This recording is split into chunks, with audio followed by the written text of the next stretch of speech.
Всем привет! Рада вас видеть на своем канале. Пишите в комментариях, какие еще хотите видео. И по одному из таких запросов я покажу сегодня вариант спального мешка для малышей. За основу я взяла выкройку детского слипа, размеры 56-86, я буду шить 68 размер. Я просто возьму слип, оставлю здесь рукава, возьму спинку и полочку и сделаю из него мешок. То, что у меня получилось, давайте посмотрим вместе. Итак, я выкраиваю все необходимые детали. Для такого слипа прекрасно подходит тонкий трикотаж, это кулирка или интерлок. Я беру полочку и, как обычно, обвожу детали. На припуске добавляю по 0,8 мм. И вот здесь от проймы вниз я немножечко расширяю, чтобы получилось округло. Просто на свое усмотрение я добавляю пару сантиметров ширины и внизу на припуск. Вот здесь я тоже добавила. И выкраиваю такие детали, полочки, и затем точно так же сделаю спинку.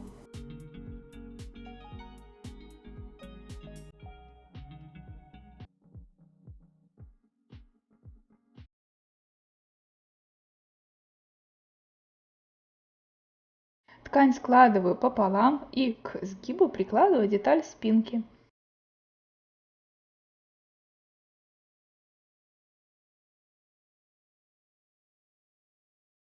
И вот такие детали у меня получаются.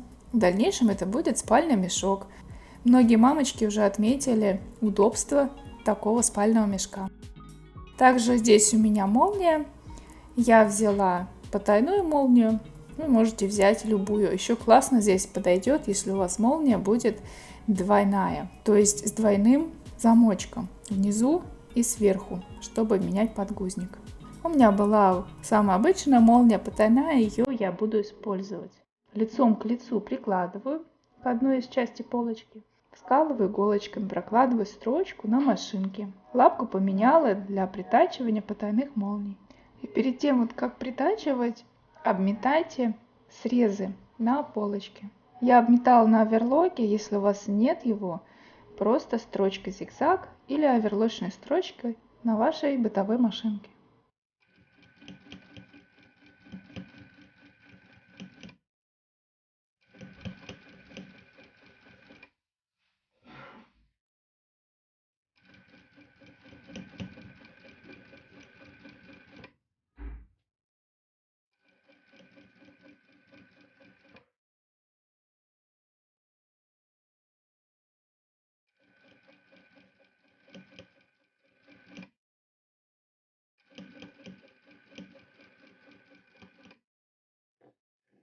У меня получается. Снизу я оставила не прошитым, примерно 7-8 сантиметров. Когда застегиваю молнию, вот эти вот хвостики снизу, они остались. Я их вместе совмещаю. И просто нужно их застрочить. Буду строчку прокладывать чуть выше вот этого шва. Буквально на 3-4 миллиметра. И получится все ровненько. Вот здесь, посмотрите, хвостики снизу я не стала обрезать от молнии. Они мягкие, никак не мешаются. Я их просто к припуску немножко пристрочила. Деталь полочки получилась вот так.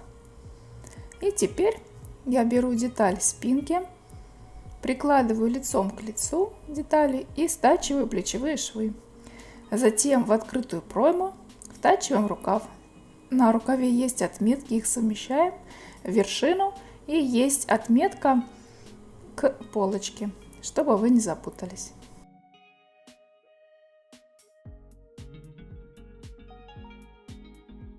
Затем я одной строчкой буду сшивать шов рукава по низу изделия и выходить на вторую сторону рукава.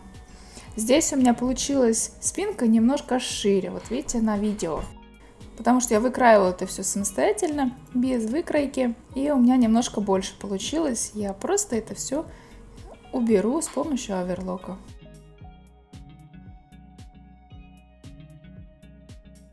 И снизу здесь у меня легко прошивается, потому что молния поднята чуть выше. Вот так получается.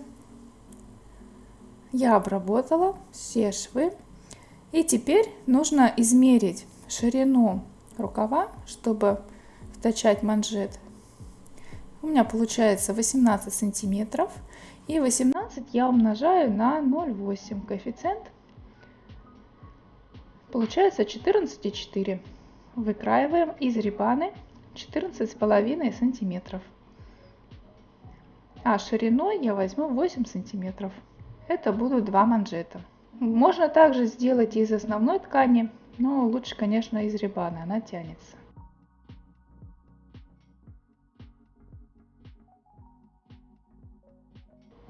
Затем точно так же я измеряю горловину. У меня получилось 32 сантиметра. И здесь я уже умножаю на 0,75.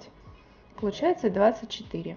Значит, выкраиваю из рибаны, длина 24 и 5 сантиметров высота.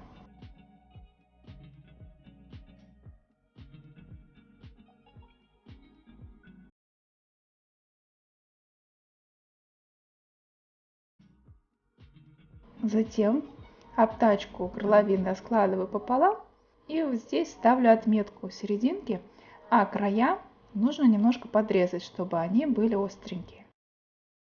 По длинной стороне стачиваю манжеты, выворачиваю на лицевую сторону и вкладываю вовнутрь рукава лицом к лицу. Равномерно растягивая рибану, прокладываю строчку на оверлоке.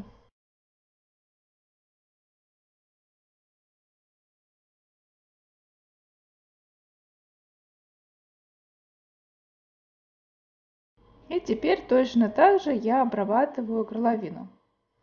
Здесь вы уже определяете, как у вас будет шов снаружи изделия, либо внутри.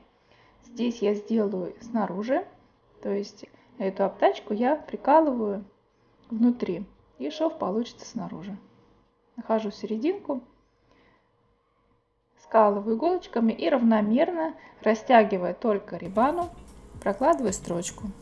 Если вы хотите посмотреть более детально этот момент, потому что здесь в видео я немножко его ускорила, вы просто у себя на видео поставьте скорость ниже и рассмотрите нужные вам детали. Потому что я здесь видео не обрезала, постаралась оставить как можно больше информации, чтобы вы рассмотрели. Затем я проложу отделочную строчку по этому припуску и тем самым его закреплю.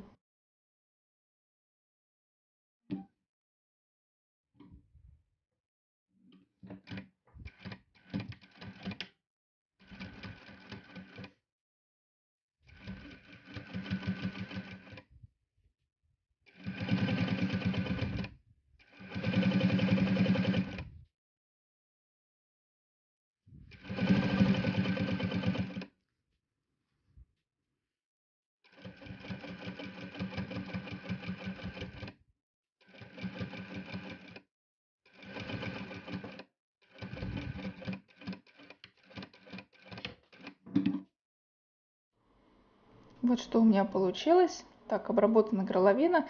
И сейчас мне нужно поставить еще клапан. Я взяла произвольный отрез, сложила его пополам. И просто нужно его скруглить на оверлоке с обоих сторон. В итоге он у меня получится шириной примерно 4 сантиметра.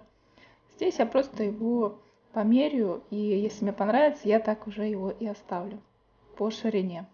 Вовнутрь его прикладываю.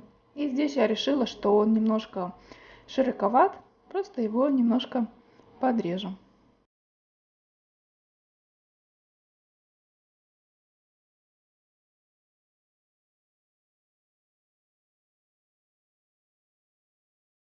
Прикладываю его вот таким образом, скалываю иголочками и просто нужно зафиксировать на машинке. Я сшила 2 слипа. Один слип с машинками я сшила швами наружу полностью, на горловине, на ручках, везде у меня шовчики наружу. По желанию также можете сделать и вы. И как я уже говорила, здорово будет, если у вас будет двухзамковая молния, чтобы легко менять подгузники. А этот второй слив, который мы сшили видео с ленивцами, швы идут внутри. Пишите в комментариях, какие еще интересные вам видео, и я обязательно их сниму. А здесь как раз таки тот слип с оленятами, по которому я сшила слип мешком. За основу я взяла эту выкройку. Спасибо, что досмотрели это видео до конца. Подписывайтесь на мой канал, отмечайте меня в Инстаграме, либо в группе ВКонтакте. Всем пока-пока!